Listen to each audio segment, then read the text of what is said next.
Okay, well, thank you so much for the opportunity, Brian, my friends at Government CIO. This is great. For the short period of time that I've listened to the prior panels, I've learned a lot this morning, so I'm sorry I can't stay for the whole thing or didn't get here early enough, but this was a great learning experience for me so far. I'm constantly trying to prove that you can teach an old dog new tricks, so that's why I'm, me being the dog, but or dinosaur. But anyway, so I love this high-performance linear algebra. I'm use that now from now on, and when to get people to start thinking about what are you really talking about with AI and ML. I mean, high performance. I love it. And dependable AI. This is I have to say, this is the first meeting I've been in first. And I do a lot of market research. This is the first meeting I've been in where I've seen someone bring up on the stage dependable AI. First time, right? And if you want to use AI, high-performance linear algebra for something other than your shopping cart on Amazon, dependable AI, I think really might turn out to mean something. I love this Jeff guy. That's a good question. What it really means is I don't have an answer. That's wonderful. I'm gonna certainly ascribe that to him. And Gene, I love Gene too. There will always be adversaries. Wow, that's great. I mean, and certainly in Washington, D.C., right? Someone's opposed to Mother's Day. I mean, or call it into question. It's not PC anymore. I don't know, something. But anyway, and cyber,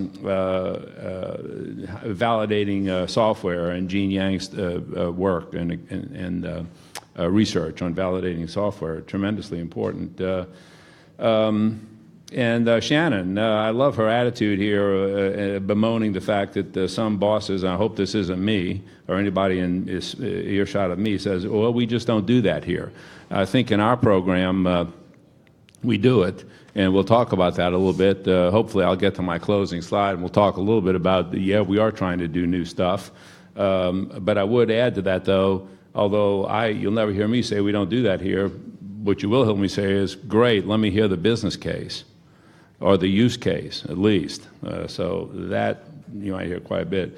And Sonia, so I'm a big fan of Simon Sinek, and if you all are not familiar with that website, Simon Sinek has a whole movement around start with why. And sure enough, that's what Sonia brought up here, always start with why.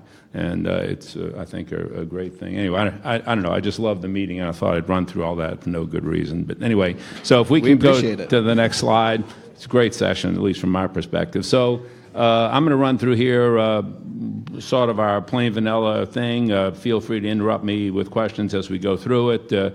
Talk a little bit about priorities and how financial management business transformation, the program I run, maps to certain of the priorities, certainly from an OI&T perspective, and the department in general terms, streamlining our resource utilization, being more efficient in how we offer services to veterans. Financial management business transformation, if you just want the IT vernacular, is an ERP install. But we're a lot more than an ERP install. We too have a 30-plus-year-old ERP, financial management system, some commercial innards that I don't even remember the name of it any longer. We're moving to a commercial off-the-shelf ERP, if you will, Momentum. The vendor is CGI, unmodified out of the box.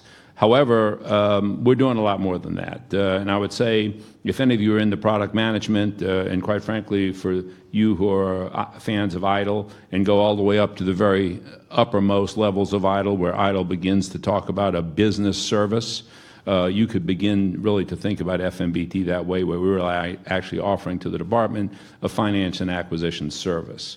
And you might wonder, why am I even in this meeting? I think the way our program is structured, and maybe what you'll see by the end of this, my chit-chat here, that I think there's some analogies in the way FMBT is set up that would be directly applicable to health IT. And I think you'll see, I'll try to make those points as we go through this. So data management. So data management, we have a very explicit focus on data management. First of all, we have a very close, let me back up and say our purpose in life, aside from standing up that service, you might say, why stand up that service? And it's to implement federal best practices in finance and acquisition in the department.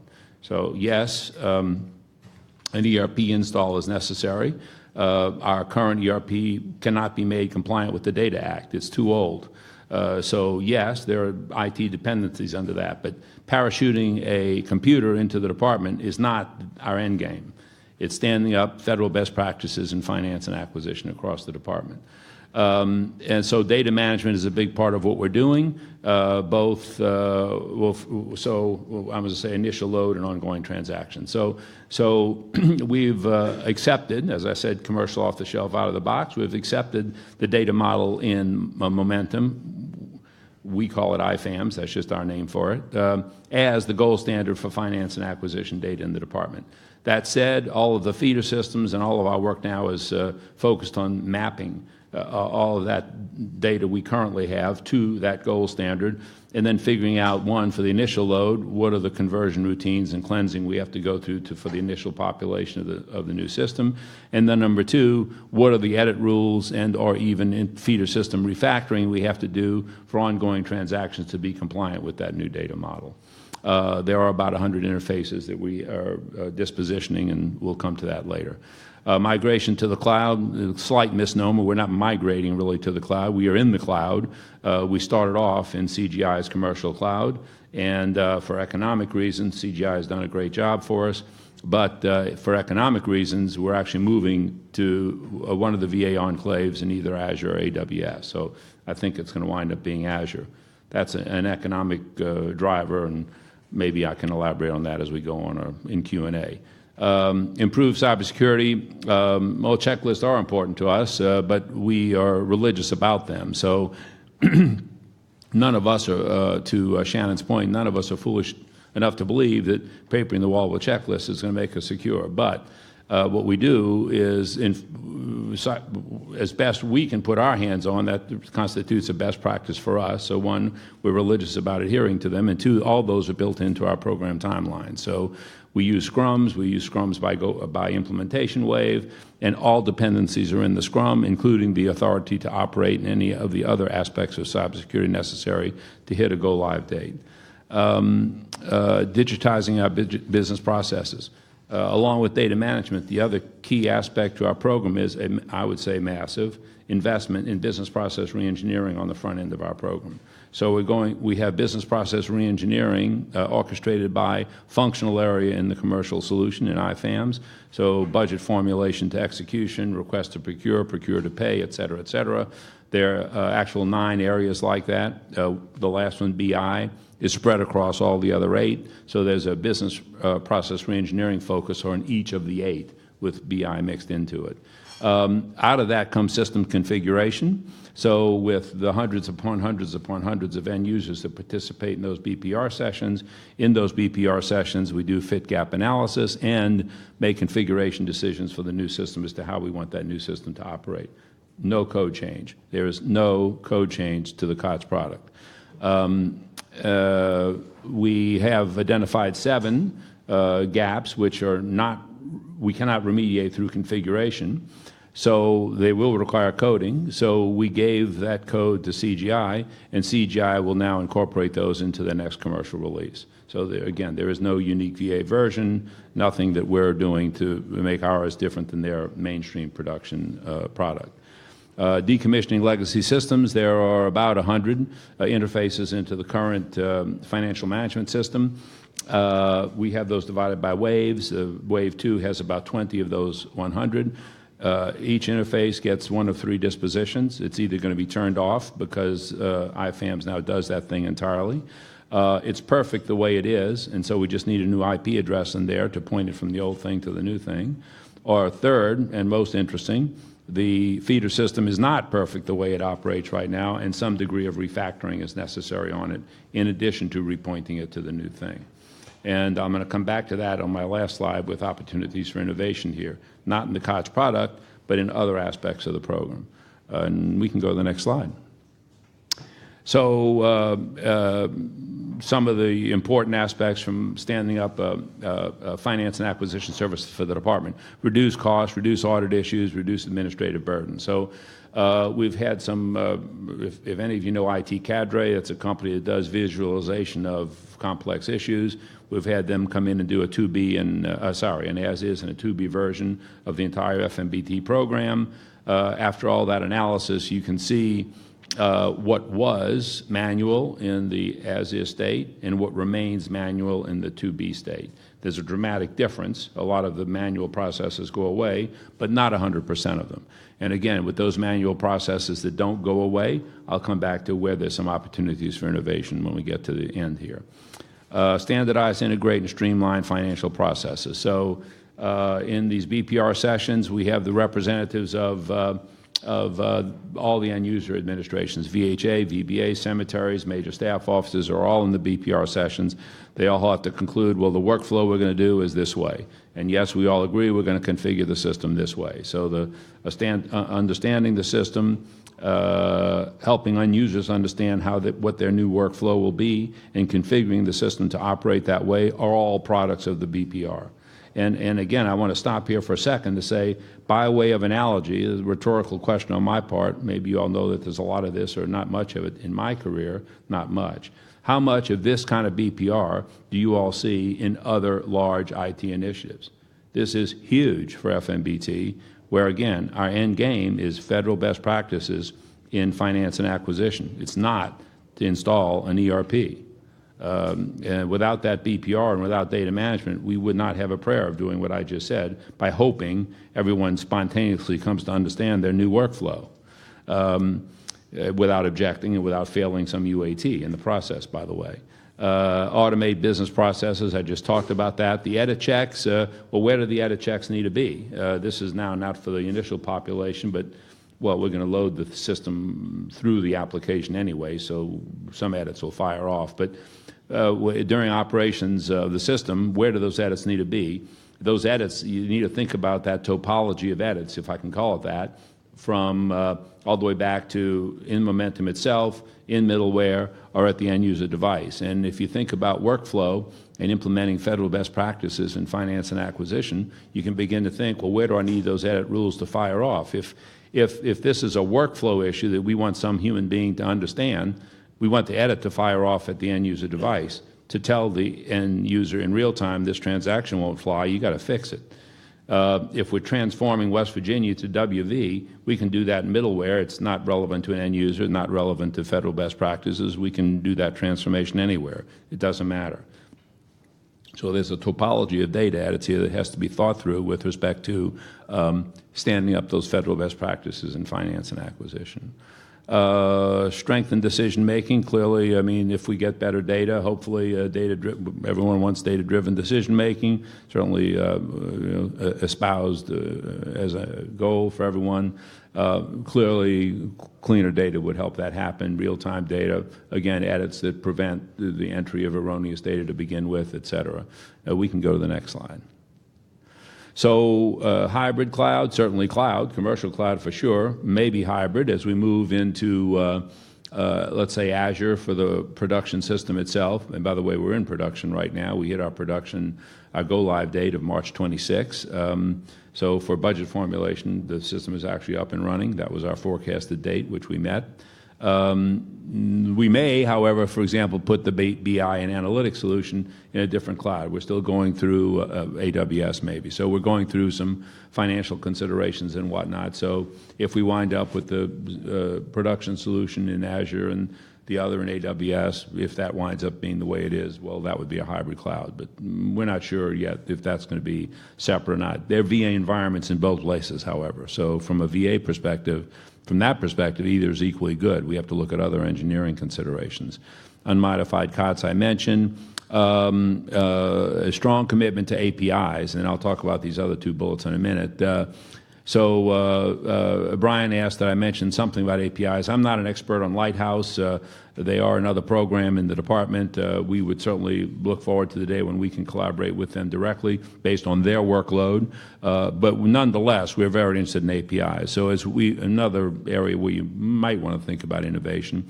But as we stand up this BI capability, analytic store, we're going to surround that with APIs. So properly secured and so forth. So as we surround that with APIs, people can more readily access that data, use it for all kind of nifty questions like how much does it cost to successfully treat pneumonia in Florida for veterans versus successfully treating pneumonia in California? What's the cost differential? Blah, blah. I mean, all those kind of things that are way beyond our consolidated annual financial statements. So we're going to have we're going to create an API economy, I guess if you want to call it that, environment. We'll inventory our APIs so we can then not only publish an API, but publish our inventory of APIs so other programs and people who should have access can get access, and they know that these APIs exist that they can call upon. Where commercially available, we will use those. So, for example, we have an enterprise license to HealthShare. So Vista is one of our more interesting touch points, if the FCAP module and Ames-MERS and whatnot. Rather than construct those APIs, we're going to use some commercial APIs that InterSystems and the HealthShare product brings with it, and part of that license for us to gain entry into Vista itself. So where possible, we're going to insert commercial products we're trying as best we can to buy already existing things rather than build them ourselves. The last two down there are examples of outcomes, and I want to also mention this by way of analogy that and Brian and I have talked about this ad nauseum, but it's measuring the impact of an IT investment. And if you think about a financial and acquisition service, financial management acquisition service focused on implementing federal best practices in finance and acquisition, well, how are we going to measure that? Well, here are some examples. Does our implementation, as we roll out, are we reducing improper payments or not? Yes or no? What are the improper payment baseline today? What is it after we, X number of months after we install? Elimination of miscellaneous obligations. For you govies, 1350H, right? So what is the current baseline of miscellaneous obligations today? And in some months after we install, did all those miscellaneous obligations go away? So from a business outcome perspective, those are examples of our business outcomes. And again, I'd propose that to you all to say, well, okay, in a health IT discussion, what are the health analogs of those things? How much healthier are veterans going to be? How much more access are veterans going to get? How much reduction in medical errors are we going to achieve by making this investment, et cetera, et cetera, et cetera? So in this program, we are declaring and we are measuring our outcomes. And we can go to the next slide. And the last, I think. So I mentioned that I'd come back to some of these things. So on the data management side, let me start there. This is really interesting to me, and one of the more fun aspects of the program, I think. You might ask, in a highly regulated green eye shade, everything specified down to the decimal point system, how can you possibly innovate? Well, here it is. So in standing up, and we're not changing the COTS product on top of that, pal, so how can you possibly innovate? So the answer is in the BI analytic platform. And in the BI analytic platform, we are looking, for example, at data management platforms. And as we stand up, we're going to stand up a data lake, structured, unstructured data. So then the question becomes, well, if we're going to do that, do we want to follow the traditional approach of ETL or not? If we look at data management platforms like Looker and its competitors, that group out there, and layer that on top of our data lake, we don't actually necessarily need to pursue the traditional form of ETL any longer. ETL goes away. Yeah, we still have to load, but we're not really extracting, and we're certainly not transforming between the source system and the data lake. None, zero. They're mirror images of each other, although perhaps in a columnar database, but nonetheless, ETL goes away. The transformation happens on the fly in the data management platform. So we are exploring right now the extent to which we want to implement what looks to us like reasonably new technology in our BI analytic environment.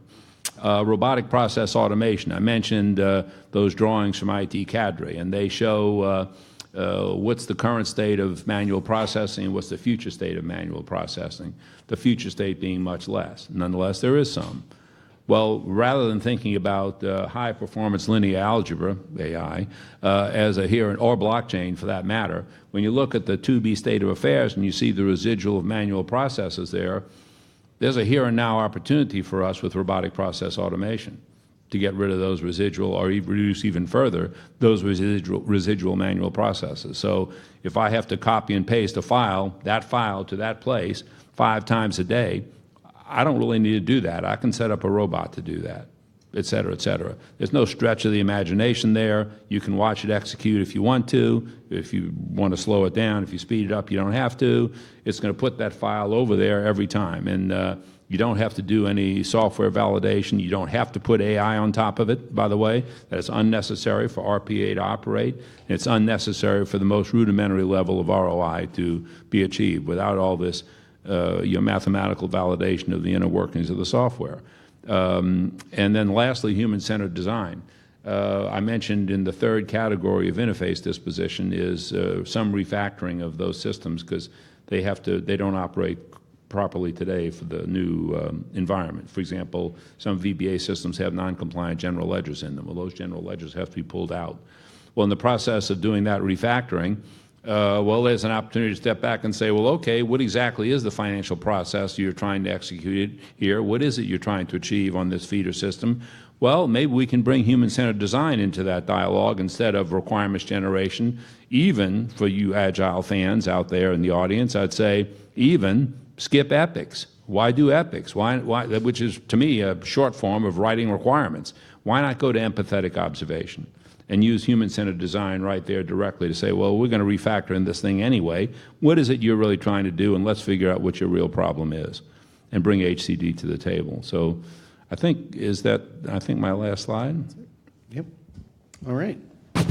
We're going to move to a few questions from me, and then if there are a couple questions out in the audience, we'll have a couple opportunities there. So first, we talked a little bit before about some of these opportunities now with introducing new technologies.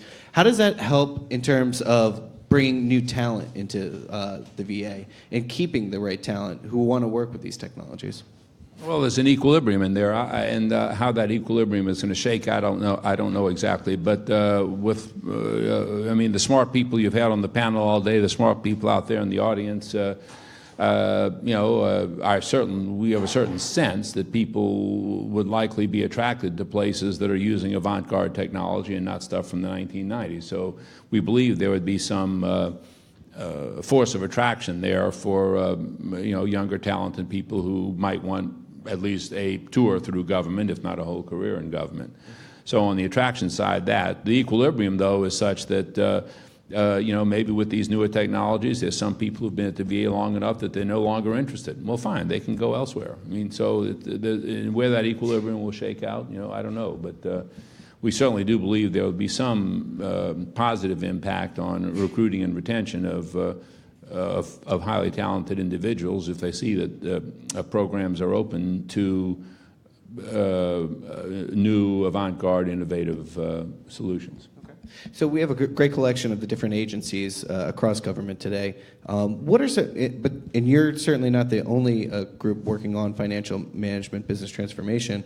What are some of the lessons that you've taken from some of the agencies, and how can you integrate some of the work that you're doing to some of those other agencies, such as HHS and whatnot? Yeah. Let me say this. We have spent a lot of time both meeting with other federal agencies who have been successful and less than fully successful on their ERP installs. That's sure. We've also spent time going through their reports on their adventures or misadventures in FMBT. We've also had two misadventures of our own, by the way, core FLS and flight, so we've certainly tried to incorporate those lessons learned into the program as well. So strong engagement of the business sponsor. It comes up over and over again as a real issue, strong engagement. It can't just be that there is a business. First of all, there has to be one. But secondly, that business sponsor has to be involved day to day and make decisions and guide the program when you're into this degree of BPR and this degree of federal best practices in finance and acquisition. So I'd say that's a big critical success factor. Number two, that IT has its proper role. So we in the VA, by federal law, have a highly empowered CIO. We're sort of the super FITARA CIO, again, because our legislation actually came along before FITARA did. FITARA is largely a legislative catch-up to the empowerment of our VA CIO. We own all the people, all the contracts, all the appropriation, and all the systems. So preserving that proper role for the CIO and the CIO authority and using the IT appropriation where the IT appropriation is supposed to be used, which in this program, by the way, is for development, modernization, and enhancement. That's an important lesson learned here, that we don't wind up with us trying to be the business sponsor, and we don't wind up with the business sponsor trying to do IT things. I'll say one other interesting feature to this program is many of you in the audience, I'm sure, are familiar with the concept of either look back or charge back. The final resting place in operations and sustainment for this program is the VA Financial Service Center.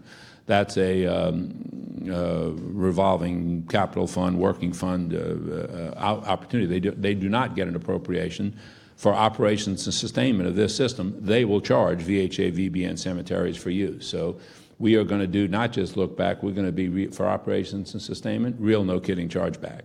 Again, I think that's a very interesting lesson learned because from a customer perspective, VHA, user perspective, they get a big say-so in whether this thing is delivering the service they want, right? Because at the end of the day, they're paying for it once we get past DME. All right, well, I'm being told now that we are running a little bit over time. So thank you very much, Dr. Tibbits. I really appreciate the presentation on FMBT. I think that's fantastic. And hopefully we can join you again. Thank you.